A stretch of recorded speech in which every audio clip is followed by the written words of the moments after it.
ਦੋਸਤੋ ਦੇਖੋ, ਆਮ ਆਦਮੀ ਪਾਰਟੀ ਅੰਨਾ ਹਜ਼ਾਰੇ ਮੂਵਮੈਂਟ ਚੋਂ ਜਦੋਂ ਨਿਕਲੀ ਸੀਗੀ ਤੇ ਉਹਨਾਂ ਨੇ ਸਭ ਤੋਂ ਵੱਡੀ ਗੱਲ ਕੀਤੀ ਸੀ ਸਾਦਗੀ ਦੀ ਇਸ ਦੇਸ਼ ਦੀ ਰਾਜਨੀਤੀ ਵਿੱਚ। ਔਰ ਉਹਨਾਂ ਨੇ ਕਿਹਾ ਸੀ ਕਿ ਅਗਰ ਸਾਨੂੰ ਮੌਕਾ ਮਿਲਦਾ ਅਸੀਂ ਕਿੱਦਾਂ ਦਾ ਬਦਲਾਵ ਲੈ ਕੇ ਆਵਾਂਗੇ ਜਿਹਦੇ ਨਾਲ ਰਵਾਇਤੀ ਪਾਰਟੀਆਂ ਤੋਂ ਜਿਹੜੇ ਲੋਕ ਤੰਗ ਆਏ ਹੋਏ ਉਹਨਾਂ ਦੀ ਹੈਂਕੜ ਤੋਂ, ਉਹਨਾਂ ਦੀ ਬੁਰਸ਼ਾਗਰਦੀ ਤੋਂ, ਉਹਨਾਂ ਦੇ ਭ੍ਰਿਸ਼ਟ ਤਰੀਕਿਆਂ ਤੋਂ ਅਸੀਂ ਇੱਕ ਨਵਾਂ ਮਾਡਲ ਪੇਸ਼ ਕਰਾਂਗੇ ਦੇਸ਼ ਦੀ ਰਾਜਨੀਤੀ ਵਿੱਚ। ਲੋਕਾਂ ਨੇ ਵਿਸ਼ਵਾਸ ਕੀਤਾ। ਪਹਿਲਾਂ ਦਿੱਲੀ 'ਚ ਸਰਕਾਰ ਬਣਾਈ, ਪਹਿਲਾਂ ਤਾਂ ਇਹਨਾਂ ਨੇ ਸਭ ਕੁਝ ਉੱਥੇ ਤੋੜਿਆ, ਸਰਕਾਰੀ ਘਰ ਲਿਆ ਬਹੁਤ ਵੱਡਾ, Z+ ਸਿਕਿਉਰਿਟੀ ਲਈ, ਗੱਡੀਆਂ ਮੋਟਰਾਂ ਦਾ ਅਮਲਾ ਤੇ ਵਗੈਰਾ ਵਗੈਰਾ। ਔਰ ਕਿਤੇ ਜਹਾਜ਼ ਵਿੱਚ ਜਾਣਾ ਤੇ ਮਤਲਬ ਆਰਡੀਨਰੀ ਪੈਸੇਂਜਰ ਵਾਂਗੂ ਨਹੀਂ ਜਾਣਾ, ਜਹਾਜ਼ ਹੀ ਚਾਰਟਰ ਕਰ ਲੈਣਾ। ਚਲੋ ਉਸ ਨੂੰ ਛੱਡ ਦਿੰਨੇ ਆਪਾਂ, ਗੱਲ ਪੰਜਾਬ ਤੇ ਆ ਗਈ। ਪੰਜਾਬ ਦੇ ਵਿੱਚ ਵੀ ਲੋਕਾਂ ਨੇ ਭਰੋਸਾ ਕਰਕੇ ਇਹਨਾਂ ਨੂੰ ਇੱਕ ਮੌਕਾ ਦਿੱਤਾ। ਹੁਣ ਇੱਕ ਵਾਰ ਗੌਰ ਨਾਲ, ਨਿਰਪੱਖਤਾ ਨਾਲ, ਬਿਲਕੁਲ ਇੱਕ ਵਾਰ ਝਾਤ ਮਾਰ ਕੇ ਦੇਖੋਗੇ ਪਿਛਲੇ 6 ਮਹੀਨਿਆਂ ਦੇ ਵਿੱਚ ਇਹਨਾਂ ਦੇ ਚੁਣੇ ਹੋਏ ਨੁਮਾਇੰਦਿਆਂ ਦਾ ਕੰਡਕਟ ਕੀ ਹੈਗਾ। ਤੁਸੀਂ ਉਹ ਜੋੜੇ ਬਾਜਰੇ ਦਾ ਕੰਡਕਟ ਦੇਖ ਲਿਆ, ਕਿਸ ਤਰ੍ਹਾਂ ਨਾਲ ਇੱਕ ਵਾਈਸ ਚਾਂਸਲਰ ਨਾਲ ਇਹਨਾਂ ਦਾ ਜਿਹੜਾ ਰਵੱਈਆ ਸੀਗਾ। ਭਾਵੇਂ 100 ਵਾਰ ਉਹ ਵਾਈਸ ਚਾਂਸਲਰ ਗਲਤ ਹੋਵੇ, ਕੰਮ ਨਾ ਕਰਦਾ ਹੋਵੇ, ਪਰ ਕਿਸੇ ਨੂੰ ਮਤਲਬ ਬਦਕਲਾਮੀ ਕਰਨੀ, ਉਹਨੂੰ ਧੱਕੇ ਨਾਲ ਲਟਾ ਦੇਣਾ, ਪਹਿਲਾਂ ਤਾਂ ਉਹ ਉਦਾਹਰਣ ਆਇਆ ਤੁਹਾਡੇ ਸਾਹਮਣੇ। ਉਸ ਤੋਂ ਬਾਅਦ ਹੁਣ ਰਿਪੀਟਡਲੀ ਜਲੰਧਰ ਦੇ MLA ਜਿਹੜੇ ਨੇ, ਪਹਿਲਾਂ ਇਹਨਾਂ ਨੇ ਪਿੱਛੇ ਜੇ ਇੱਕ ਜਲੰਧਰ ਦਾ, ਮੈਨੂੰ ਤਾਂ ਨਾਮ ਵੀ ਨਹੀਂ ਬਹੁਤੇ ਚੇਤੇ ਇਹਨਾਂ ਦਾ, ਅਨੁਰਾਗਲ, ਇਸ ਬੰਦੇ ਨੇ ਪਹਿਲਾਂ DC ਦੇ ਨਾਲ ਮਿਸਬਿਹੇਵ ਕੀਤਾ, ਜਲੰਧਰ ਵਾਲਿਆਂ ਨਾਲ, ਸਾਰੀ ਐਡਮਿਨਿਸਟ੍ਰੇਸ਼ਨ ਨਾਲ। ਤੇ ਫਿਰ ਜਦੋਂ ਲੋਕਾਂ ਨੇ ਜੁੱਤੀ ਲਾ ਲਈ ਤੇ ਸੋਸ਼ਲ ਮੀਡੀਆ ਦੇ ਉੱਤੇ ਕੰਡੈਮਨੇਸ਼ਨ ਹੋਈ ਤੇ ਫਿਰ ਉਸੇ DC ਕੋ ਜਾ ਕੇ ਇਹਨਾਂ ਨੇ ਮਾਫੀ ਮੰਗੀ। ਆ 2 ਦਿਨ ਪਹਿਲਾਂ ਰਾਤ ਨੂੰ ਜਾ ਕੇ ਇੱਕ ਕਿਸੇ ਪ੍ਰਾਪਰਟੀ ਡਿਸਪਿਊਟ ਵਿੱਚ ਦਖਲ ਦੇ ਕੇ 2 ਇਹਨਾਂ ਦੇ MLA ਜਾ ਵੜੇ, ਸ਼ਾਇਦ ਇੱਕ ਰਮਨ ਅਰੋੜਾ ਸੀਗਾ ਤੇ ਇੱਕ ਉਹੀ ਅੰਗੁਰਾਲ ਹੈ ਸ਼ਾਇਦ ਉਹਦਾ ਨਾਮ। ਆਪਣੇ ਨਾਲ ਹਮੈਤੀ ਲੈ ਕੇ ਜਾ ਕੇ ਪਹਿਲਾਂ DCP ਦੇ ਗਲ ਪਏ, ਉਹਦੇ ਨਾਲ ਥੱਪੜੋ ਥੱਪੜੀ ਹੋਏ, ਜੁੱਤੀਓ ਜਿੱਤੀ ਹੋਏ। ਔਰ ਉਸ ਤੋਂ ਬਾਅਦ ਆਪਣੀ MLR ਜਿਹੜੀ ਮੈਡੀਕਲ ਲੀਗੋ ਰਿਪੋਰਟ ਹੈ ਉਸ ਨੂੰ ਠੀਕ ਕਰਵਾਉਣ ਵਾਸਤੇ ਕਿ ਸਾਡੇ ਹੱਕ ਵਿੱਚ ਬਣ ਜਾਏ, ਜਿੱਦਾਂ ਬਾਕੀ ਪਾਰਟੀਆਂ ਦੇ ਲੋਕ ਬਣਾਉਂਦੇ ਨੇ 26-24 ਝੂਠੀਆਂ। ਫਿਰ ਉੱਥੇ ਲੇਡੀ ਡਾਕਟਰ ਦੇ ਜਾ ਕੇ ਗੱਲ ਪਏ, ਡਾਕਟਰ ਹਰਲੀਨ ਕੌਰ ਹੈ ਸ਼ਾਇਦ ਉਹਦਾ ਨਾਮ। ਉਹ ਵੀ ਤੁਸੀਂ ਆਡੀਓ ਵੀਡੀਓ ਸਭ ਕੁਝ ਤੁਹਾਡੇ ਸਾਹਮਣੇ ਆ ਗਿਆ, ਕਿਸ ਤਰ੍ਹਾਂ 15-20 ਬੰਦੇ ਉਹਦੇ ਘਰ ਦਫ਼ਤਰ 'ਚ ਵੜ ਜਾਂਦੇ ਨੇ। ਇਹਨਾਂ ਨੇ ਵੈਂਡਲਾਈਜ਼ ਕੀਤਾ ਹਸਪੀਟਲ ਨੂੰ, ਭੰਨ-ਤੋੜ ਕੀਤੀ। ਔਰ ਫਿਰ ਅਗਲੇ ਦਿਨ ਬੜੇ ਸੋਹਣੇ ਸਾਰੀ ਐਡਮਿਨਿਸਟ੍ਰੇਸ਼ਨ ਨਾਲ ਬਹਿ ਕੇ ਮਾਫੀ ਵੀ ਮੰਗ ਲਈ ਉਸ ਗੱਲ ਦੀ।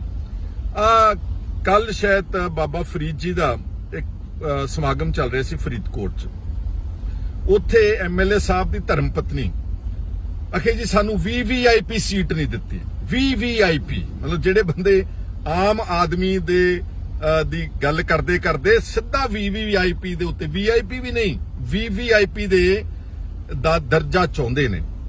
ਔਰ ਉੱਥੇ ਉਹਨਾਂ ਨੇ DC ਦੇ ਨਾਲ ਬਦਕਲਾਮੀ ਕੀਤੀ। MLA ਨੇ ਜਾਂ ਸ਼ਾਇਦ ਉਹਦੀ ਧਰਮ ਪਤਨੀ ਨੇ DC ਜਿਹੜੀ ਉੱਥੇ ਔਰਤ ਲੱਗੀ ਹੋਈ, ਇੱਕ IAS ਅਫਸਰ, ਮੈਨੂੰ ਉਹਦਾ ਨਾਮ ਵੀ ਨਹੀਂ ਮੈਨੂੰ ਪਤਾ ਉਹਨਾਂ ਦਾ, ਫਿਰ ਉਹਦੇ ਨਾਲ ਬਦਕਲਾਮੀ ਕੀਤੀ। ਫਿਰ ਉਸ DC ਨੇ ਕੰਪਲੇਂਟ ਕੀਤੀ, ਜਿਹੜੀ IAS ਅਫਸਰ ਐਸੋਸੀਏਸ਼ਨ ਹੈ, ਜਿਹਦੇ ਮਿਸਟਰ ਵੈਨਿਊ ਗੋਪਾਲ ਜਿਹੜੇ ਪ੍ਰਿੰਸੀਪਲ ਸੈਕਟਰੀ ਆ ਚੀਫ ਮਿਨਿਸਟਰ ਦੇ, ਉਹਨਾਂ ਨੇ ਤਸਦੀਕ ਕੀਤਾ ਕਿ ਸਾਡੇ ਕੋਲ ਕੰਪਲੇਂਟ ਆਈ ਹੋਈ ਆ। ਤਾਂ ਮੈਂ ਪੁੱਛਣਾ ਚਾਹੁੰਦਾ ਹਾਂ ਕਿ MLA ਬਣ ਗਏ ਹੋ ਕਿ ਖੁਦਾ ਬਣ ਗਏ ਹੋ? ਤੁਸੀਂ ਤਾਂ ਐ ਬਿਹੇਵ ਕਰ ਰਹੇ ਜਿੱਦਾਂ ਸਾਰਾ ਪੰਜਾਬ ਮਤਲਬ ਤੁਸੀਂ ਕੋਈ ਜਿੱਦਾਂ ਕੋਈ ਤੁਹਾਨੂੰ ਡਿਕਟੇਟਰ ਬਣਾਤਾ ਗਿਆ ਹੁੰਦਾ ਤੇ ਬਾਕੀ ਸਾਰੇ ਐਵੇਂ ਤੁਰੇ ਫਿਰਦੇ ਨੇ। ਇਹ ਤਾਂ ਸਿਰਫ 2-3 ਉਦਾਹਰਨ ਦਿੱਤੇ MLA ਦੇ, ਹੋਰ ਇਹਨਾਂ ਦੇ MLA ਦੇ ਬਹੁਤ ਉਦਾਹਰਨ ਨੇ। ਮਤਲਬ MLA ਇੱਕ ਬਣਦਾ, ਸਾਰਾ ਟੱਬਰ ਹੀ MLA ਬਣ ਜਾਂਦਾ ਵਾ। ਇੱਕ ਮੰਤਰੀ ਸਾਹਿਬ ਨੇ, ਉਹਨਾਂ ਨਾਮ ਨਹੀਂ ਦੱਸ ਰਹੇ, ਭਗਵੰਤ ਮਾਨ, ਇੱਕ ਮੰਤਰੀ ਸਾਹਿਬ ਨੇ ਹੋਰ ਨਹੀਂ ਦੇਖਿਆ ਕੁਛ ਤਾਂ ਉਹਨਾਂ ਨੇ ਇੱਕ ਆਪਣੇ ਸ਼ਾਇਦ ਭਰਾ ਦੇ ਸਹੁਰੇ ਨੂੰ ਭਰਤੀ ਕਰ ਲਿਆ ਆਪਣੇ ਡਿਪਾਰਟਮੈਂਟ ਵਿੱਚ। ਇੱਕ ਖਰੇ ਆਪਣੀ ਮਾਸੀ ਦੇ ਮੁੰਡੇ ਨੂੰ ਜਾਂ ਲੜਕੀ ਨੂੰ ਆਪਣੇ ਡਿਪਾਰਟਮੈਂਟ ਵਿੱਚ ਜੌਬ ਦੇ ਦਿੱਤੀ। ਉਹ ਜਿਹੜੇ ਵਿਚਾਰੇ ਜੌਬਸ ਮੰਗਦੇ ਫਿਰਦੇ ਨੇ, ਉਹ ਟੈਂਕੀਆਂ ਤੇ ਚੜੇ ਹੋਏ ਨੇ, ਉਹ ਸੰਗਰੂਰ ਕੁੱਟ ਖਾਂਦੇ ਫਿਰਦੇ ਨੇ। ਉਹ ਮੀਤ ਹੇਅਰ ਦੇ ਘਰ ਬਹੁਤ ਬੁਰੀ ਤਰ੍ਹਾਂ ਕੁੱਟਿਆ ਇੱਕ ਬੋਟਨੀ ਦਾ PhD ਦਾ ਮੁੰਡਾ, ਨੌਜਵਾਨ ਯੋਧਾ। ਉਹ ਹੈਂਡੀਕੈਪਟ ਸੀ, ਪਹਿਲਾਂ ਹੀ ਉਹਦੀ ਇੱਕ ਲੱਤ ਖਰਾਬ ਹੈ, ਫਿਰ ਉਹਦੇ ਡਾਂਗਾ ਮਾਰ ਕੇ ਉਹਦੀ ਖਰੇ ਬਾਂਹ ਕਿਉਂ ਹੱਥ ਤੋੜ ਦਿੱਤਾ। ਯਾਰ ਇਹ ਆਮ ਆਦਮੀ ਪਾਰਟੀ ਨੇ, ਇਹ ਪੰਜਾਬ ਦੇ ਵਿੱਚ ਤਬਦੀਲੀ ਲੈ ਕੇ ਆਉਣੇ? ਕਦੀ ਵੀ ਨਹੀਂ ਮੇਰੇ ਵੀਰੋ, ਕਦੀ ਵੀ ਨਹੀਂ। ਠੀਕ ਹੈ, ਇਹਨਾਂ ਨੂੰ ਆਪਾਂ ਨੂੰ ਧੋਖਾ ਦੇ ਕੇ ਇਹਨਾਂ ਨੇ ਵੋਟਾਂ ਲੈ ਲਈਆਂ ਨੇ, ਰਾਜ ਭਾਗ ਵੀ ਬਣਾ ਲਿਆ ਵਾ। ਔਰ ਇਹਨਾਂ ਦਾ ਕੰਡਕਟ ਦੇਖ ਲਓ ਤੁਸੀਂ, ਸਾਡੇ ਚੀਫ ਮਿਨਿਸਟਰ ਸਾਹਿਬ ਜਿੰਨੀ ਮਰਜ਼ੀ ਸਫਾਈਆਂ ਦੇਈ ਜਾਣ, ਜੋ ਫਰੈਂਕਫਰਟ 에ਅਰਪੋਰਟ ਦੇ ਉੱਤੇ ਹੋਇਆ ਉਹਦੇ 'ਚ ਇਹ ਸ਼ਰਾਬ ਪੀਤੀ ਵਿੱਚ ਫੜੇ ਗਏ ਨੇ।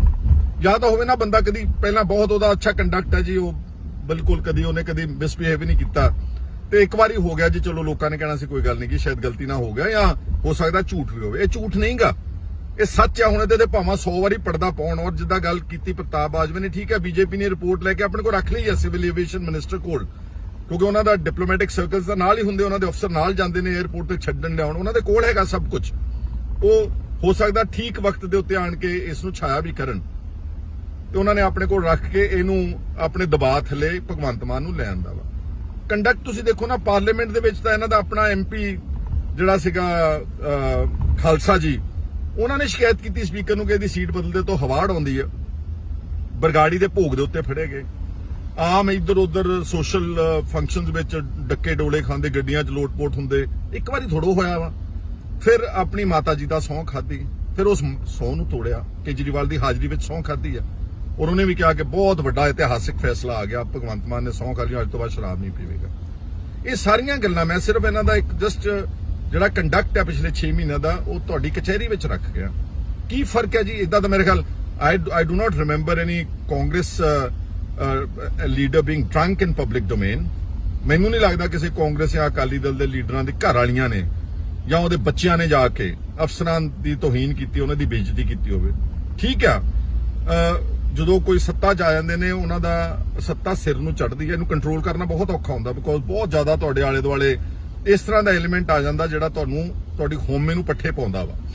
ਸਾਡੇ ਇੱਕ ਮਿਨਿਸਟਰ ਨੇ ਉਸ ਵੇਲੇ, ਜਿਹੜਾ DSP ਸੀਗਾ, ਉਹਦੇ ਨਾਲ ਬਦਕਲਾਮੀ ਕੀਤੀ ਟੈਲੀਫੋਨ ਦੇ ਉੱਤੇ, ਉਹਦੇ ਨਾਲ ਬਹੁਤ ਮਾੜਾ ਵਤੀਰਾ ਕੀਤਾ, ਗੱਲਬਾਤ ਕੀਤੀ, ਹੰਕਾਰ ਵਿੱਚ ਕੀਤੀ। ਕਿ ਇਹਨਾਂ ਦੇ MLA ਨੇ ਨਹੀਂ ਕੀਤੀ? ਕਿੰਨੀਆਂ ਆਡੀਓਜ਼ ਆ ਚੁੱਕੀਆਂ, ਮੈਂ ਤਾਂ ਵਿੱਚੋਂ ਕਈ ਭੁੱਲ ਰਿਹਾ ਹੋਵਾਂਗਾ। ਇਹਨਾਂ ਦੇ ਹੁਣੇ ਆਡੀਓ ਆਈ ਹੈ, ਇੱਕ ਵੀਡੀਓ ਆਈ ਹੈ, ਜਿਹੜਾ ਜਲੰਧਰ ਵਾਲਾ MLA ਉਹ ਲੇਡੀ ਡਾਕਟਰ ਨਾਲ ਕਿੱਦਾਂ ਗੱਲ ਕਰ ਰਿਹਾ ਹੈਗਾ ਵਾ, ਕਿ ਉਸ ਕਾਂਗਰਸ ਦੇ ਮਿਨਿਸਟਰ ਨਾਲ ਘੱਟ ਗੱਲ ਕਰ ਰਿਹਾ ਹੈਗਾ ਵਾ। ਸੋ ਮੈਂ ਤਾਂ ਤੁਹਾਨੂੰ ਸਿਰਫ ਇਹ ਕਹਿਣਾ ਚਾਹੁੰਦਾ ਕਿ ਮੇਰੇ ਹਿਸਾਬ ਦੇ ਨਾਲ, ਅਸੀਂ ਤਾਂ ਪਹਿਲਾਂ ਵੀ ਬਹੁਤ ਕਿਹਾ ਸੀਗਾ ਕਿ ਫਰਜ਼ੀ ਨੇ, ਇਹ ਫਰਜ਼ੀ ਇਨਕਲਾਬੀ ਹੈ, ਇਹਨਾਂ ਤੋਂ ਕੁਝ ਨਹੀਂ ਤਬਦੀਲ ਹੋਣਾ। ਔਰ ਕੇਜਰੀਵਾਲ ਬਾਹਰ ਜਾ ਕੇ ਕਹਿ ਰਿਹਾ ਗੁਜਰਾਤ ਔਰ ਹਿਮਾਚਲ ਦੀਆਂ ਇਲੈਕਸ਼ਨਾਂ ਵਿੱਚ ਪਤਾ ਕੀ ਕਹਿੰਦੇ ਨੇ, ਭਗਵੰਤ ਮਾਨ ਨੇ ਇਤਨਾ ਕੰਮ ਕਰ ਦਿਆ ਹੈ, 75 ਸਾਲ में नहीं हुआ ਦੇਸ਼ में। ਲੈ ਮੈਂ ਤੁਹਾਨੂੰ ਪੁੱਛਣਾ ਚਾਹੁੰਦਾ ਕਿ 75 ਸਾਲਾਂ ਵਿੱਚ ਜਿਹੜਾ ਪੰਜਾਬ ਦੇ ਵਿੱਚ ਦਰਿਆਵਾਂ ਨੂੰ ਬੰਨ ਲੱਗੇ, ਤੁਸੀਂ ਬੰਨ ਲੱਗੇ, ਉਹ ਕੇਜਰੀਵਾਲ ਤੁਸੀਂ ਲਾਏ ਨੇ।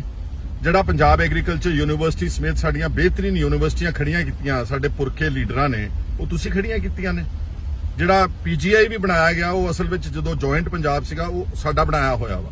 ਭਾਖੜਾ ਬਿਆਸ ਦਾ ਜਿਹੜਾ ਡੈਮ ਬਣਿਆ ਵਾ, ਉਹ ਉਸ ਵਕਤ ਪੰਜਾਬ ਦੀ ਧਰਤੀ ਤੇ ਅਸੀਂ ਬਣਾਇਆ, ਸਾਡੇ ਲੀਡਰਾਂ ਤੇ ਸਾਡੇ ਆਗੂਆਂ ਤੇ ਸਾਡੀਆਂ ਸਰਕਾਰਾਂ ਨੇ ਬਣਾਇਆ। ਇਸ ਤੋਂ ਇਲਾਵਾ ਜਿਹੜਾ ਵੱਡਾ ਨੈਟਵਰਕ ਹੈਗਾ, 20,000 ਸਕੂਲ ਖੜਾ ਕੀਤਾ, ਹਰ ਪਿੰਡ ਨੂੰ ਸੜਕ। ਇਹ ਤਾਂ ਹੁਣ ਗੱਲਾਂ ਕਰਦੇ ਨੇ ਨਾ, ਇਹ ਕਈ ਦਹਾਕੇ ਪਹਿਲਾਂ ਗੱਲ ਪਹੁੰਚੀ ਹੋਈ ਆ। ਸਾਰਾ ਪ੍ਰੋਕਿਉਰਮੈਂਟ ਸਿਸਟਮ ਖੜਾ ਹੋਇਆ ਪੰਜਾਬ ਦੇ ਵਿੱਚ, ਨੈਟਵਰਕ। ਤੁਸੀਂ ਕੀ ਲੱਗਦਾ? ਔਰ ਸਾਰਾ ਕਨਾਲ ਇਰੀਗੇਸ਼ਨ ਸਿਸਟਮ ਇਹ ਕੇਜਰੀਵਾਲ ਨੇ ਬਣਾਤਾ। ਭਗਵੰਤ ਮਾਨ ਨੇ 6 ਮਹੀਨਿਆਂ ਵਿੱਚ ਕੀ ਕੀਤਾ ਜੀ? ਸਵਾਏ ਮੁਫਤਖੋਰੀ ਤੋਂ ਬਿਜਲੀ ਦੇਤੀ ਜੀ, 300 ਯੂਨਿਟ, ਬਹੁਤ ਵੱਡਾ ਫੈਸਲਾ ਜੀ। 200 ਯੂਨਿਟ ਤਾਂ ਪਹਿਲਾਂ ਹੀ ਗਰੀਬਾਂ ਨੂੰ ਮੁਫਤ ਜਾ ਰਹੀ ਸੀ, ਪਿਛਲੀਆਂ ਸਰਕਾਰਾਂ ਵੀ ਦੇ ਰਹੀਆਂ ਸੀਗੀਆਂ। ਔਰ ਫਿਰ ਹੁਣ ਬਚ ਗਏ ਆਪਾਂ ਸਾਰੇ। ਇਹ 500 ਕਰੋੜ ਰੁਪਏ ਦੀ ਠੱਗੀ ਮਾਰਨ ਚੱਲੇ ਸੀਗੇ ਸਾਡੇ ਬਜਟ ਨਾਲ। ਅਖੇ ਜੀ ਆਟਾ ਪੀਸ ਕੇ ਘਰਾਂ ਦੇ ਵਿੱਚ ਦੇਾਂਗੇ, ਹਾਈ ਕੋਰਟ ਨੇ ਰੋਕ ਦਿੱਤਾ ਉਸ ਫੈਸਲੇ ਨੂੰ। ਕੋਈ ਕਿਸੇ ਨੇ ਮੰਗਿਆ ਆਟਾ? ਫਿਰ ਲੋਕੀ ਕਣਕ ਲੈਂਦੇ ਸੀਗੇ ਕਿ ਆਪਣੀ ਮਰਜ਼ੀ ਨਾਲ ਜਿੰਨਾ ਕੁ ਲੋੜ ਹੈ ਆਟਾ ਪਿਸਵਾ ਕੇ ਤੇ ਉਸ ਨੂੰ ਵਰਤ ਲੈਂਦੇ ਸੀ ਕਿ ਨਹੀਂ ਹਮ ਆਪਕੋ ਫ੍ਰੀ ਆਟਾ ਘਰੋਂ ਕੇ ਉੱਪਰ ਡਿਲੀਵਰੀ ਕरेंगे। ਇਹ ਕਿੱਡਾ ਵੱਡਾ ਇਤਿਹਾਸਿਕ ਫੈਸਲਾ ਜੀ। ਔਰ ਜਦੋਂ ਆਟਾ ਜਾਣਾ ਸੀ ਘਰਾਂ, ਤੁਸੀਂ ਬਚ ਗਏ ਹੋ ਮੇਰੇ ਸਤਿਕਾਰਯੋਗ ਵੀਰੋ ਭੈਣੋ ਪੰਜਾਬ ਦੇ, ਸਾਰੀ ਸੁਸਰੀ ਪੀਸ ਕੇ ਅਨਹਾਈਜੀਨਿਕ ਆਟਾ ਦੇ ਕੇ ਤੁਹਾਨੂੰ ਬਿਮਾਰ ਘਰਾਂ ਦੇ ਵਿੱਚ ਕਰਨਾ ਸੀਗਾ। ਇਹ ਫੈਸਲੇ ਨੇ ਤੁਹਾਡੇ ਬਹੁਤ ਇਤਿਹਾਸਿਕ। ਕਿਹੜੀਆਂ ਗਾਰੰਟੀਆਂ ਜੀ? ਮੈਂ ਕਹਿੰਦਾ ਜੀ 1000 ਰੁਪਇਆ ਔਰਤਾਂ ਨੂੰ ਤੁਸੀਂ ਵਾਅਦਾ ਕੀਤਾ, ਨਹੀਂ ਦਿੱਤਾ, ਜੇ ਦੇ ਵੀ ਦਿਓਗੇ, ਕਿੱਡਾ ਕੁ ਵੱਡਾ ਇਤਿਹਾਸਿਕ ਫੈਸਲਾ ਜੀ। ਇਹ ਇਤਿਹਾਸ ਕੀ ਮੰਗਦਾ ਵਾ ਕਿ ਜਿਹੜੀਆਂ ਬੇਅਦਬੀਆਂ ਦਾ ਸਾਡਾ ਇੱਥੇ ਬੇਇਨਸਾਫੀ ਹੋਈ ਆ, ਤੁਸੀਂ ਉਸ ਤੇ ਐਕਸ਼ਨ ਲੈਣਾ ਸੀਗਾ। ਜਿਹੜੇ ਕਿਸਾਨ ਆਤਮ ਹੱਤਿਆ ਕਰ ਰਹੇ ਨੇ, 3-3 4-4 ਲੱਖ ਰੁਪਏ ਦੇ ਕਰਜ਼ੇ, ਤੁਸੀਂ ਇਹ ਦੇਖਣਾ ਸੀ ਨੀਤੀ ਬਣਾ ਕੇ ਕਿ ਇਹਨਾਂ ਨੂੰ ਕਿੱਦਾਂ ਰੋਕਿਆ ਜਾ ਸਕਦਾ ਵਾ। ਤੁਸੀਂ ਸਾਡੇ ਜਿਹੜੇ ਬੱਚੇ ਜਿੰਨਾ ਕੁ ਰੋਜ਼ਗਾਰ ਦੇ ਸਕਦੇ, ਜਦੋਂ ਝੂਠ ਬੋਲਦੇ ਹੋ ਕਿ ਅਸੀਂ ਸਾਰੇ ਬੱਚਿਆਂ ਨੂੰ ਰੋਜ਼ਗਾਰ ਦੇ ਕੇ ਵਿਦੇਸ਼ਾਂ ਜਾਣ ਤੋਂ ਰੋਕ ਦਿਆਂਗੇ, ਨਹੀਂ ਰੋਕ ਸਕਦੇ, ਕਿਉਂਕਿ ਕੁੱਲ ਪੰਜਾਬ ਦੀ ਜਿਹੜੀ ਇਸ ਵਕਤ ਗਵਰਨਮੈਂਟ ਜੌਬਸ ਆ ਉਹ ਸਿਰਫ 4 ਲੱਖ ਹੈਗੀ ਹੈ।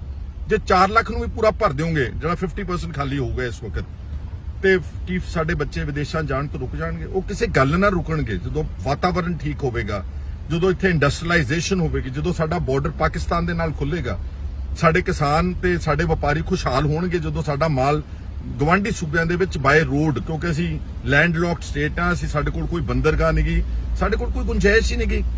ਜਦੋਂ ਤੁਸੀਂ ਐਗਰੀਕਲਚਰ ਦੇ ਕੋਈ ਦੀ ਉਹਦੀ ਪ੍ਰੋਪਰ ਬਜਟ ਐਲੋਕੇਸ਼ਨ ਕਰਕੇ ਪੰਜਾਬ ਦੇ ਵਿੱਚ ਐਗਰੀਕਲਚਰ ਨੂੰ 6 ਜਾਂ 8 ਜ਼ੋਨਾਂ ਵਿੱਚ ਵੰਡ ਕੇ ਅਲੱਗ-ਅਲੱਗ ਫਸਲਾਂ ਬਿਜਵਾ ਕੇ ਉੱਥੋਂ ਤੁਸੀਂ ਉਹਨਾਂ ਦੇ ਸਹੀ ਪ੍ਰੋਕਿਊਰਮੈਂਟ ਕਰਕੇ ਉਹਨੂੰ ਐਕਸਪੋਰਟ ਕਰੋਗੇ ਦੂਸਰੇ ਦੇਸ਼ਾਂ ਨੂੰ ਤਾਂ ਰਾਹਤ ਆਏਗੀ। ਆ ਮੂੰਗੀ ਦੀ ਤਾਂ ਤੁਸੀਂ ਦੇ ਨਹੀਂ ਸਕੇ ਜੀ ਐਮਐਸਪੀ। ਮੇਰੇ ਕੋਲ ਸਾਰਾ ਆਰਟੀਐਚ ਡਾਟਾ ਵਾ ਦੋਸਤੋ। 99% ਮੂੰਗੀ ਡਿਸਟ੍ਰਿਕਟ ਸੇਲ ਪ੍ਰਾਈਵੇਟ ਆੜਤੀਆਂ ਤੇ ਵਪਾਰੀਆਂ ਨੇ ਖਰੀਦੀ ਆ। ਤੁਹਾਡੀ ਜਗਰਾਓਂ ਪੁੱਛੋ ਜਾ ਕੇ ਮੰਡੀਆਂ ਦੇ ਵਿੱਚ, ਮਾਨਸਾ ਜ਼ਿਲ੍ਹੇ 'ਚ ਜਾ ਕੇ ਪੁੱਛੋ। 99% ਸਿਰਫ 11% ਨੂੰ ਭਗਵੰਤ ਮਾਨ ਨੇ 7275 ਰੁਪਏ ਕੁਇੰਟਲ ਦਾ ਰੇਟ ਦੇ ਸਕੇ ਨੇ। 99% ਨੇ ਵੇਚੀ, ਕਿਸੇ ਨੇ 3000 ਨੂੰ ਕੁਇੰਟਲ, ਕਿਸੇ ਨੇ 4000 ਨੂੰ ਕੁਇੰਟਲ। 20,000 ਰੁਪਏ ਦਾ ਘਾਟਾ ਕਿਸਾਨਾਂ ਨੂੰ ਇੱਕ ਏਕੜ ਦੇ ਵਿੱਚ ਪਿਆ ਵਾ। ਕਿਹੜੀਆਂ ਗੱਲਾਂ ਕਰਦੇ ਸੀ ਤੇ ਕਿੱਥੇ ਪਹੁੰਚੇ ਹੋਏ ਨੇ। ਮੈਂ ਤਾਂ ਤੁਹਾਨੂੰ ਸਿਰਫ ਇੱਕ ਸ਼ੀਸ਼ਾ ਦਿਖਾਉਣਾ ਚਾਹੁੰਦਾ ਸੀਗਾ ਕਿ ਇਹਨਾਂ ਦੇ ਅਸਲ ਚਿਹਰੇ ਕੀ ਨੇ। ਆਪਾਂ ਮੌਕਾ ਦਿਓ ਇਹਨਾਂ ਨੂੰ, ਹੋਰ ਦੇਖਦੇ ਆ ਆਪਾਂ 6 ਮਹੀਨੇ ਹੋਰ ਦੇਖਦੇ ਆ। ਲੇਕਿਨ ਅਗਰ ਇਹ ਬੰਦੇ ਨਾ ਬਣਨ, ਮੇਰੀ ਸਮੂਹ ਪੰਜਾਬ ਦੇ ਗੈਰਤਮੰਦ ਲੋਕਾਂ ਨੂੰ, ਕਿਉਂਕਿ ਆਪਾਂ ਕੋਈ ਨੋਰਮਲ ਸਟੇਟ ਨਹੀਂ ਗੀ, ਸਾਨੂੰ ਸਾਡੇ ਪਿੱਛੇ ਨਿਗਾਹ ਮਾਰ ਕੇ ਦੇਖੋ, ਝਾਤ ਮਾਰ ਕੇ ਦੇਖੋ ਕਿ ਸਾਡੇ ਪੁਰਖੇ ਕੀ ਕੀ ਕਰਕੇ ਗਏ ਨੇ। ਜਦੋਂ ਲੋੜ ਪਈ, ਮਤਲਬ ਦੇਸ਼ ਦੀ ਆਜ਼ਾਦੀ ਵਿੱਚ ਤਾਂ ਆਪਣਾ ਰੋਲ ਹੈ ਹੀ ਹੈ। ਉਸ ਤੋਂ ਪਿੱਛੇ ਚੱਲ ਜਾਓ, ਜਦੋਂ ਮੁਗਲਾਂ ਤੇ ਅਬਦਾਲੀਆਂ ਤੇ ਦੁਰਾਨੀਆਂ ਜਦੋਂ ਥਰ-ਥਰ ਕੰਬਦਾ ਸੀ ਸਾਰਾ ਦੇਸ਼, ਉਦੋਂ ਸਾਡੇ ਹੀ ਪੁਰਖਿਆਂ ਨੇ ਉਹਨਾਂ ਦੀਆਂ ਘੋੜਿਆਂ ਦੀਆਂ ਲਗਾਮਾਂ ਫੜ ਕੇ ਉਹਨਾਂ ਨੂੰ ਗਲਤ ਕੰਮਾਂ ਕਰਨ ਤੋਂ ਰੋਕਿਆ। ਔਰਤਾਂ ਲੁੱਟ ਕੇ ਲਿਜਾਂਦੇ ਸੀ, ਉਹਨਾਂ ਨੇ ਵਾਪਸ ਕਰਾਈਆਂ। ਔਰ ਤਾਜ਼ੀ ਗੱਲ, ਸਾਡੇ ਗੁਰਦੁਆਰਾ ਸਾਹਿਬ ਆਜ਼ਾਦ ਕਰਾਏ। ਜਥੇਦਾਰ ਲక్ష్మణ ਸਿੰਘ ਵਰਗਿਆਂ ਨੇ ਸ਼ਹਾਦਤ ਦੇ ਕੇ ਮਹੰਤਾਂ ਨੂੰ ਕੱਢ ਕੇ, ਜਿਹੜੇ ਕੰਜਰੀਆਂ ਰਚਾਉਂਦੇ ਸੀ, ਸ਼ਰਾਬਾਂ ਪਣਾਉਂਦੇ ਸੀ ਗੁਰਦੁਆਰਿਆਂ ਨੂੰ, ਕੱਢ ਕੇ ਉਹ ਮਾਰਿਆ। ਆਪਾਂ ਉਹ ਲੋਕ ਆ। ਤੇ ਇਹ ਆ ਜਿਹੜੇ ਆ ਚੰਦ ਬੰਦੇ ਜਿਹੜੇ ਹੰਕਾਰੇ ਹੋਏ ਨੇ, ਆਪਾਂ ਇਹਨਾਂ ਨੂੰ ਨਹੀਂ ਟੱਕਰ ਸਕਾਂਗੇ। ਅਗਰ ਇਹ ਮਿਸਬਿਹੇਵ ਕਰਨ ਕਿਸੇ ਨਾਲ, ਮੇਰੀ ਤੁਹਾਨੂੰ ਅਪੀਲ ਹੈ, ਪਬਲਿਕ ਫੰਕਸ਼ਨ ਵਿੱਚ ਖੜੇ ਹੋਵੋ, ਇਹਨਾਂ ਦਾ ਵਿਰੋਧ ਕਰੋ, ਇਹਨਾਂ ਦੀ ਗਲਤ ਗੱਲਾਂ ਨੂੰ। ਉੱਥੇ ਇੱਕ ਆਦਮੀ ਖੜ ਕੇ ਕਿਸੇ ਦਾ ਵਿਰੋਧ ਕਰ ਦੇਣਾ, ਅੱਜ ਮੀਡੀਆ ਦਾ ਯੁੱਗ ਆ, ਸ਼ਰਮਿੰਦੇ ਹੋ ਜਾਣਗੇ। ਮੈਂ ਨਹੀਂ ਕਹਿੰਦਾ, I'm not inciting you for violence. Just ਆਪਣੀ ਜਿਹੜੀ ਫਰੀडम ਆਫ ਸਪੀਚ ਆ, ਆਪਣੀ ਗੱਲ ਕਹਿਣ ਦਾ ਜਿਹੜਾ ਤਰੀਕਾ ਉਹ ਮਾਦਾ ਰੱਖੋ। ਅਗਰ ਕੋਈ ਆਦਮੀ ਪਬਲਿਕ ਪਲੇਟਫਾਰਮ ਤੋਂ ਕੋਈ ਕੰਮ ਗਲਤ ਕਰ ਰਿਹਾ, ਜਿੱਦਾਂ ਇਹ ਜਾ ਕੇ ਦਫ਼ਤਰਾਂ 'ਚ ਵੜ ਕੇ ਡਾਕਟਰਾਂ ਤੇ ਅਫਸਰਾਂ ਨੂੰ ਡਰਾਉਂਦੇ ਨੇ, ਸਾਹਮਣੇ ਖੜ ਕੇ ਇਹਨਾਂ ਦੀ ਗੱਲ ਕਰੋ। ਜੇ ਤੁਹਾਡੇ ਕਿਸੇ ਸਰਕਾਰੀ ਫੰਕਸ਼ਨ ਵਿੱਚ ਇਹ ਜਿੱਦਾਂ ਇਹ ਮਤਲਬ ਕੋਈ ਉੱਥੇ ਗਲਤ ਗੱਲ ਕਹਿ ਰਹੇ ਨੇ, ਕਿਸੇ ਨਾਲ ਕੋਈ ਮਿਸਬਿਹੇਵ ਕਰ ਰਹੇ, ਉੱਥੇ ਖੜ ਕੇ ਇਹਨਾਂ ਦਾ ਵਿਰੋਧ ਕਰੋ। ਇਹ 10 ਦਿਨਾਂ 'ਚ ਬੰਦੇ ਬਣ ਜਾਣੇ। ਤਾਂ ਜਾਨ ਹੀ ਨਹੀਂ ਗਈ। ਬਹੁਤ ਸਾਰੇ ਬੰਦੇ ਤਾਂ ਇਹਨਾਂ 'ਚ ਉਹ ਬਣੇ ਹੋਏ ਨੇ ਜਿਹੜੇ ਸ਼ਾਇਦ ਸਰਪੰਚ ਬਣਨ ਦੇ ਕਾਬਿਲ ਵੀ ਨਹੀਂ ਸੀਗੇ, ਕਾਉਂਸਲਰ ਬਣਨ ਦੇ ਕਾਬਿਲ ਵੀ ਨਹੀਂ ਸੀਗੇ, ਜਿਹਨੂੰ ਪੰਜਾਬੀ 'ਚ ਕਹਿੰਦੇ ਤੁੱਕਾ ਲੱਗ ਗਿਆ ਹੋਇਆ। ਔਰ ਹੁਣ ਇਹ ਲੋਟਸ ਕਰੀ ਜਾਂਦੇ ਨੇ। ਵਿਧਾਨ ਸਭਾ ਦਾ ਟਾਈਮ ਜ਼ਾਇਆ ਕਰ ਰਹੇ ਨੇ। ਕਰਾਓ ਪੰਜਾਬ ਦੇ ਵਿਧਾਨ ਸਭਾ ਦਾ ਮਸਲਾ ਸੈਸ਼ਨ ਕਰਾਓ। SYL ਦੇ ਉੱਤੇ ਤੁਹਾਡਾ ਪਤਾ ਲੱਗੇ। ਤੁਹਾਡਾ ਜਿਹੜਾ ਸੁਸ਼ੀਲ ਗੁਪਤਾ ਜਿਹੜਾ ਮੈਂਬਰ ਹੈ ਰਾਜ सभा, ਉਹ ਤਾਂ ਰੋਜ਼ ਕਹਿ ਰਿਹਾ ਜਾ ਕੇ ਕਿ ਹਮ ਤੋਂ ਰਾਜਸਥਾਨ, ਹਮ ਤੋਂ ਹਰਿਆਣਾ ਕੇ ਹਰ ਘਰ ਮੇਂ SYL का पानी देंगे। ਇਹ ਤੁਹਾਡੀ ਦਲੀਲ ਹੈਗੀ ਆ SYL ਦੇ ਸਾਡੇ ਪਾਣੀਆਂ ਦੇ ਉੱਤੇ, ਮਸਲੇ ਦੇ ਉੱਤੇ। ਕਰਾਓ ਸੈਸ਼ਨ ਬੇਅਦਬੀਆਂ ਦੇ ਉੱਤੇ, ਕਰਾਓ ਨਸ਼ਿਆਂ ਦੇ ਉੱਤੇ, ਕਰਾਓ ਕਿਸਾਨ ਆਤਮ ਹੱਤਿਆਂ ਦੇ ਉੱਤੇ। ਕੌਣ ਭੱਜਦਾ ਇਸ ਸੈਸ਼ਨ ਦੇ ਉੱਤੋਂ? ਪਰ ਤੁਸੀਂ ਇੱਕ ਬੋਗਸ ਗੱਲ ਬਣਾ ਕੇ 92 MLAਆਂ ਦੇ ਬਾਵਜੂਦ ਤੁਸੀਂ ਗੱਲ ਸ਼ੋਰ ਮਚਾਈ ਜਾਂਦੇ, ਸਾਡੀ ਪਾਰਟੀ ਨੂੰ ਖਰੀਦਿਆ। ਕਿਹੜੀ ਕਮਲੀ ਪਾਰਟੀ ਹੋਊਗੀ ਜਿਹਦੇ 2 ਮੈਂਬਰ ਆ ਜੀ ਤੇ ਉਹ 57 ਹੋਰ ਉਹਨੂੰ ਚਾਹੀਦੇ ਹੋਣਗੇ? ਫਿਰ ਇਹਨਾਂ ਚ ਝੂਠ ਬੜਿਆ ਗਿਆ। ਹਰਪਾਲ ਚੀਮਾ ਕਹਿੰਦਾ 35 MLA ਨੂੰ ਖਰੀਦ ਰਹੇ ਜੀ। 1375 ਕਰੋੜ ਰੁਪਇਆ ਰੱਖਿਆ, ਜਿੱਦਾਂ ਇਹਨੂੰ ਗਣਾ ਕੇ ਰੱਖੇ ਹੁੰਦੇ ਉਹਨਾਂ ਨੇ ਪਾਸੇ ਦੇ ਉੱਤੇ। ਕੇਜਰੀਵਾਲ ਕਹਿੰਦਾ ਜੀ 10-12 ਨੂੰ ਖਰੀਦ ਰਹੇ ਨੇ। ਭਗਵੰਤ ਸਿੰਘ ਮਾਨ ਕਹਿੰਦਾ ਜੀ 5-7 ਨੂੰ ਖਰੀਦਨੇ। ਉਹ ਝੂਠ ਬੋਲਣ ਲੱਗੇ, ਘੱਟੋ ਘੱਟ ਆਪ ਤਾਂ ਇਕੱਠੇ ਹੋ ਜਾਇਆ ਕਰੋ। ਸੋ ਮੈਂ ਤਾਂ ਸਿਰਫ ਤੁਹਾਨੂੰ ਇਸ ਵੀਡੀਓ ਦੇ ਜ਼ਰੀਏ ਅੱਜ ਇਹਨਾਂ ਦਾ ਸਰਾਸਰ ਝੂਠ ਤੇ ਆਧਾਰਿਤ, ਔਰ ਜਦੋਂ ਰੇਤਾ ਦੇ ਢੇਰ ਦੇ ਉੱਤੇ ਖੜ ਕੇ ਤੁਸੀਂ ਰਾਜਨੀਤੀ ਕਰੋ, ਥੱਲਿਓਂ ਖੁਰ ਜਾਣੀ ਇੱਕ ਦਿਨ, ਬਿਲਕੁਲ ਇਦਾਂ ਹੀ, ਔਰ ਮੂੰਹ ਪਾਰ ਡਿੱਗੋਗੇ ਤੁਸੀਂ। ਹਲੇ ਵੀ ਤੁਹਾਨੂੰ ਲੋਕਾਂ ਨੇ ਮੈਂਡੇਟ ਦਿੱਤਾ ਹੈ, ਡੂ ਸਮ ਗੁੱਡ ਵਰਕ। ਤੁਸੀਂ ਜਾ ਕੇ ਪਿੰਡਾਂ 'ਚ ਪਿਛਲੇ 6 ਮਹੀਨਿਆਂ 'ਚ ਇੱਕ ਇੱਟ ਨਹੀਂ ਲੱਗੀ। ਅੱਜ ਜਿਹੜੀ ਰੇਤਾ ਸ਼ੋਰ ਮਚਾਉਂਦਾ ਇਹਨਾਂ ਦਾ ਮਿਨਿਸਟਰ ਕਿ ਮਾਈਨਿੰਗ ਬੰਦ ਕਰਾਤੀ ਆ, ਅੱਜ ਰੇਤਾ ਮਿਲੀ ਨਹੀਂ ਦੀ ਪਹਿਲੀ ਗੱਲ ਤਾਂ। ਅਗਰ ਮਿਲਦੀ ਤਾਂ 8000 ਰੁਪਏ ਸੈਂਕੜਾ ਵਾ, ਜਿਹੜੀ ਕਿਸੇ ਵੇਲੇ 2000 ਰੁਪਏ ਸੈਂਕੜੇ ਵੱਧ ਤੋਂ ਵੱਧ ਰੇਟ ਵਿੱਚ ਵਿਕੀ ਆ ਕਾਂਗਰਸ ਦੇ ਰਾਜ ਵਿੱਚ। ਕਹਿੰਦੇ ਜੀ ਮਾਈਨਿੰਗ ਬੰਦ ਕਰਾਤੀ, ਹਮ 20,000 ਕਰੋੜ ਰੁਪਇਆ ਲੈ ਕੇ ਆਏਂਗੇ। ਸਾਰੇ ਪੰਜਾਬ ਦੇ ਵਿੱਚ ਗੈਰ ਕਾਨੂੰਨੀ ਮਾਈਨਿੰਗ ਦੀ ਰਿਪੋਰਟਸ, ਕੰਪਲੇਂਟਸ ਅਸੀਂ ਨਹੀਂ ਕੀਤੀਆਂ, ਫੌਜ ਨੇ ਕੀਤੀਆਂ ਨੇ, PSF ਨੇ ਕੀਤੀਆਂ ਹਾਈ ਕੋਰਟ ਦੇ ਵਿੱਚ। ਔਰ ਬਰਸਾਤ ਦੇ ਮੌਸਮ ਵਿੱਚ 1 ਜੁਲਾਈ ਤੋਂ ਲੈ ਕੇ 31 ਸਤੰਬਰ ਤੱਕ ਈਵਨ ਨਾਟ ਲੈਜਿਟਿਮੇਟ ਸਾਈਟਸ ਵੀ ਮਾਈਨਿੰਗ ਨਹੀਂ ਕਰ ਸਕਦੀਆਂ ਸਾਰੇ ਪੰਜਾਬ ਦੇ ਸ਼ਿਕਾਇਤਾਂ ਉਹ ਕਰ ਰਹੇ ਨੇ, ਅਸੀਂ ਨਹੀਂ ਕਰ ਰਹੇ। ਸਾਡੀ ਤਾਂ ਸ਼ਾਇਦ ਗੱਲ ਕਹਿਣਗੇ ਜੀ ਸਾਡੇ ਪੋਲੀਟੀਕਲ ਓਪੋਨੈਂਟਸ ਨੇ।